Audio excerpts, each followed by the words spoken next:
A very good morning to everyone. सुबह की चाय के साथ 10 इम्पॉर्टेंट करंट अफेयर सेशन में आपका स्वागत है।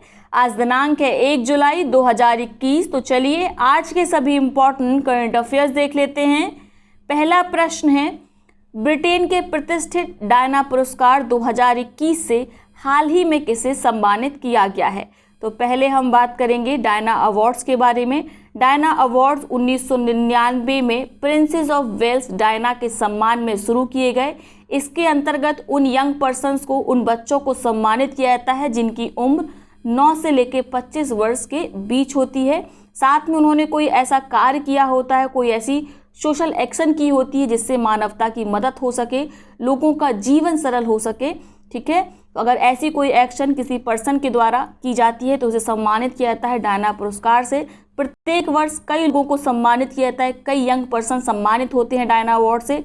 इस वर्ष भी जो सम्मानित होने वाले लोग हैं, पर्सन्स हैं, उनकी लिस्ट लंबी है, लेकिन जो हमारे लिए महत्वपूर्ण हैं हम उनके नाम जान लेते हैं। तो पहले बात करेंगे हम सुरजीत लोधी के बारे में। ये मध्य प्रदेश के हैं। इनकी उम्र महज 15 वर्ष है और इन्होंने किस लिए काम किया है? बाल श्रम को दूर करने के लिए काम किया है सुरजीत लोधी ने। ये स्वयं बाल श्रमिक थे, लेकिन बाद में इन्होंने बाल श्रम को दूर करने के लिए काम किया। इन्होंने 100 से अधिक बच्चों का दाखिला करवाया है स्कूल में। साथ में स्कूल के आसपास जो 5 शराब की दुकानें थी उन्हें भी इन्होंने बंद कराया। ठीक है, तो नाम याद रखेंगे, ये सबसे ज़्यादा इम्पॉर्टेंट है। उसके बाद आते हैं ईशान कपूर। ईशान कपूर ने दिल्ली के जो मार्जिनल तबके की लड़कियां हैं उनको स्कूल ड्रेस उपलब्ध कराई, इसीलिए इन्हें सम्मानित किया गया है। तो उत्तर होगा आपका सी, ईशान कपूर और सुरजीत लोधी, इन दोनों को सम्मानित किया गया डायना पुरस्कार 2021 से। हालांकि नाम और भी हैं, लेकिन आपके लिए यही 2 नाम महत्वपूर्ण है। अगला प्रश्न है, तीरंदाजी विश्व कप के तीसरे चरण में 3 गोल्ड जीतने वाली कौन सी भारतीय तीरंदाज दुनिया की नंबर 1 तीरंदाज बन गई हैं? आपको बताना है कि दुनिया की नंबर 1 तीरंदाज कौन बन गई हैं। तो ये हैं दीपिका कुमारी, रांची की रहने वाली हैं। इनकी उम्र महज 27 वर्ष है। 2012 में भी ये दुनिया की नंबर 1 तीरंदाज बन चुकी हैं। तो ऐसा पहला अवसर नहीं है जब दीपिका कुमारी दुनिया की नंबर 1 तीरंदाज बनी है। इसके पहले भी वह 2012 में इस खिताब को पा चुकी हैं, याद रखेंगे। अगला प्रश्न है, ISSF विश्व कप में 25 मीटर पिस्टल स्पर्धा में किस भारतीय ने गोल्ड मेडल स्वर्ण पदक जीत लिया है? तो इनका नाम है राही सरनोबत। ये है मोस्ट इम्पॉर्टेंट। इन्होंने 25 मीटर पिस्टल स्पर्धा में गोल्ड मेडल जीता है।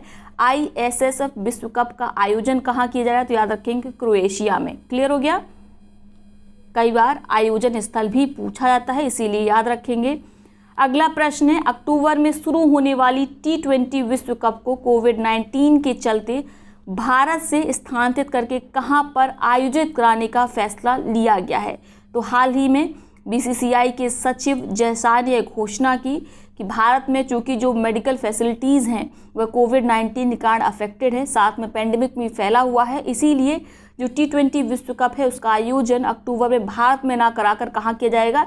UAE में किया जाएगा, संयुक्त अरब अमीरात में। ठीक है, इसके साथ आप जानते हैं BCCI के सचिव कौन हैं?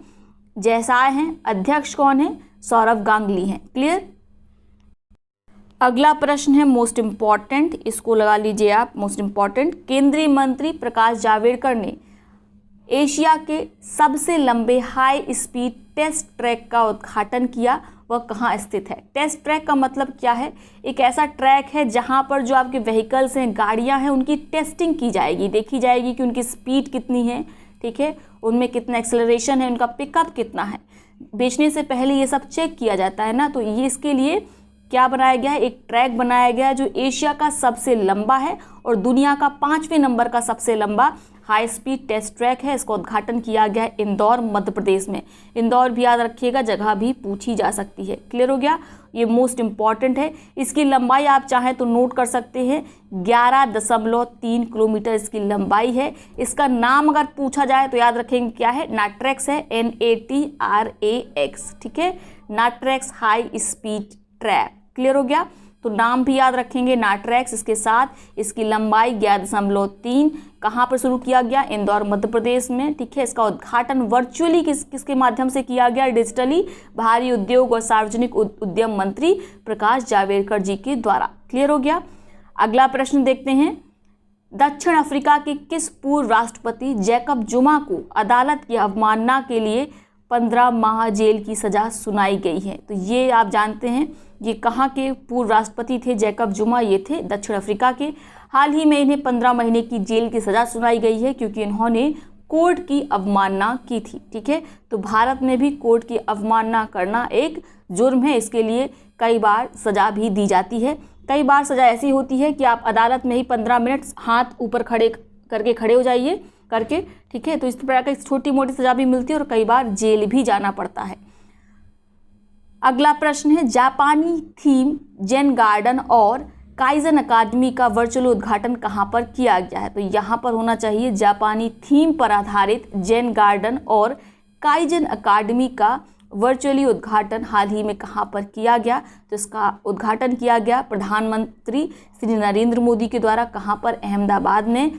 जेन गार्डन और काइजन अकादमी का यह जापानी थीम पर आधारित है। उद्देश्य है इसका अहमदाबाद में एक मिनी जापान बनाना। ठीक है, साथ में यह समरसता लाएगा भारत और जापान के संबंधों में, ऐसा प्रधानमंत्री नरेंद्र मोदी के द्वारा कहा गया। अगला प्रश्न है, सुप्रीम कोर्ट के पूर्व न्यायाधीश आर.वी. रविंद्रन की पुस्तक anomalies in law and justice का विमोचन किसके द्वारा किया गया? तो पहली बात याद रखेंगे, anomalies in law and justice ये किसकी किताब है? तो सुप्रीम कोर्ट के पूर्व न्यायाधीश पूर्व जस्टिस आर.वी. रविंद्रन की। इसका हाल ही में विमोचन किया गया जस्टिस एन.वी. रमन्ना के द्वारा। तो इसको लगा लीजिए मोस्ट इम्पॉर्टेंट, ये पूछी जा सकती है। अगला प्रश्न है, डोप टेस्ट में फेल होने वाली पहली भारतीय महिला क्रिकेटर कौन बन गई हैं? तो ये हैं अंशुला राव। ठीक है, ये बन गई हैं भारत की पहली महिला क्रिकेटर जो डोप टेस्ट में फेल हुई हैं।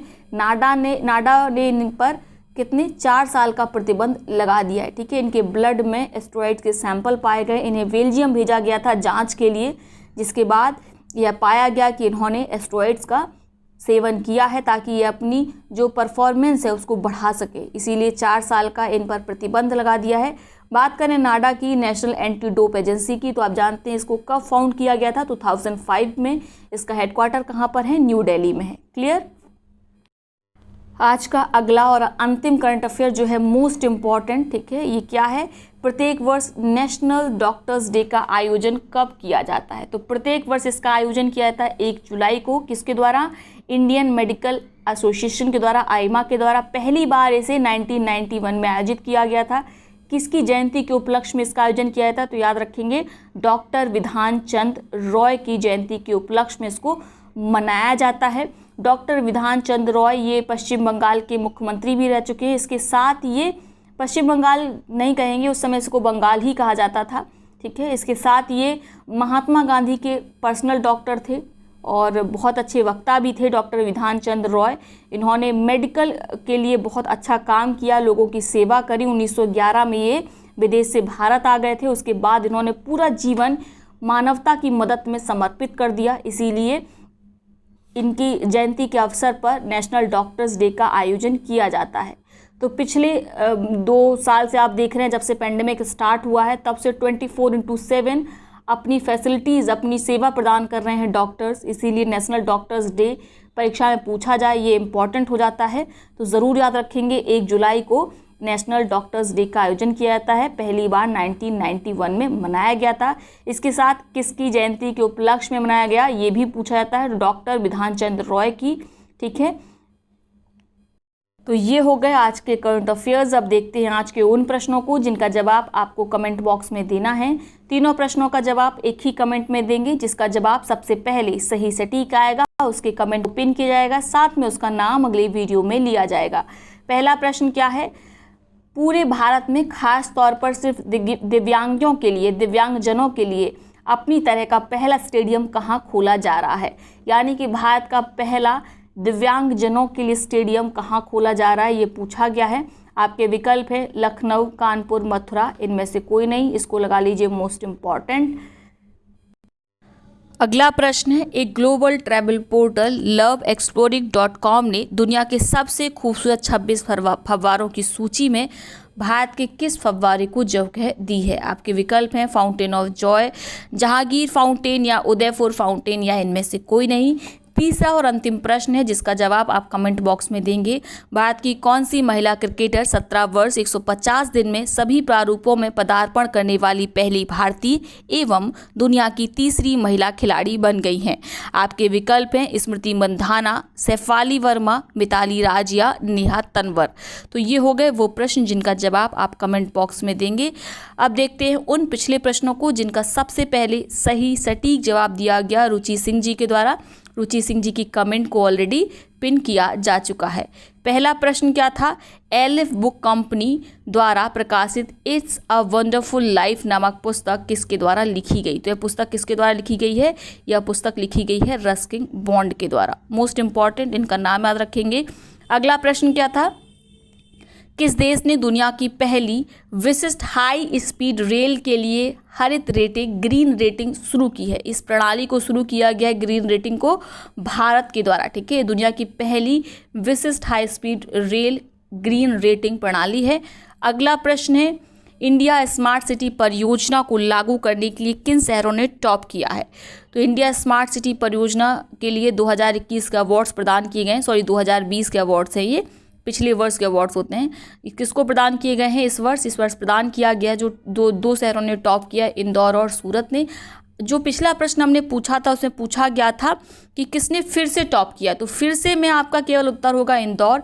लेकिन जब पूछा गया कि टॉप किसने किन शहरों ने किया है, तब आपका उत्तर होगा दोनों, इंदौर और सूरत ने। ठीक है, सी आपका उत्तर है।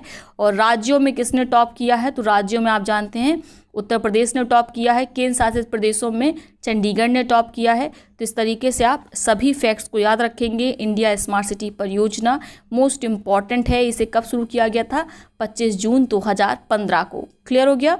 तो यह है आज का सेशन। आई होप वीडियो आपको पसंद आया होगा। वीडियो को लाइक करें, साथ ही अपने मित्र सहपाठियों के साथ इसे शेयर अवश्य करें। तो चलिए कल मिलते हैं नए सेशन में, तब तक के लिए बहुत बहुत धन्यवाद।